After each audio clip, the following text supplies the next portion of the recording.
Breaking news చూస్తున్నాం. పశ్చిమ గోదావరి జిల్లా తాడేపల్లిగూడెం నియోజకవర్గం పెంటపాడు మండల పరిషత్ అధ్యక్షురాలిగా ప్రమాణ స్వీకారం చేయనున్న జనసేన పార్టీ ఎంపీటీసీ కట్టుబోయిన వెంకటలక్ష్మి తాడేపల్లిగూడెం శాసనసభ్యులు బొలిశెట్టి శ్రీనివాస్ నాయకత్వంలో పశ్చిమ గోదావరి జిల్లాలో తొలిసారిగా ఎంపీపీ స్థానాన్ని కైవసం చేసుకున్న జనసేన పార్టీ మరి కాసేపట్లో పెంటపాడు మండల పరిషత్ కార్యాలయంలో స్థానిక శాసనసభ్యులు బొలిశెట్టి శ్రీనివాస్ సమక్షంలో అంగరంగ వైభవంగా జరగనున్న ప్రమాణ స్వీకార మహోత్సవం ఇప్పటికే తాడేపల్లిగూడెం నియోజకవర్గ పెంటపాడు మండలాల్లో అభినందన బ్యానర్లతో పాటు మండల పరిషత్ ప్రాంగణాన్ని సుందరంగా తీర్చిదిద్దారు.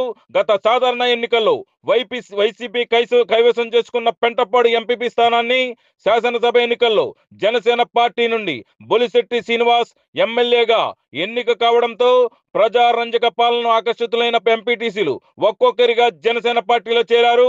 దీంతో జనసేన బలం పెరగడంతో గత నెలలో అవిశ్వాస తీర్మానం ద్వారా వైసీపీని గద్దెదించి జనసేన పార్టీ ఎంపీపీ స్థానాన్ని కైవసం చేసుకుంది. దీంతో జట్లపాలెం ఎంపీటీసీ కట్టుబోయిన వెంకటలక్ష్మి ఎంపీపీగా ఈ రోజు ప్రమాణ స్వీకారం చేయనున్నారు. ప్రమాణ స్వీకారంపై పూర్తి సమాచారం మరో ఎపిసోడ్ లో మీకోసం చూస్తూనే ఉండండి మీ అభిమాన ఛానల్ రచ్చ మీడియా.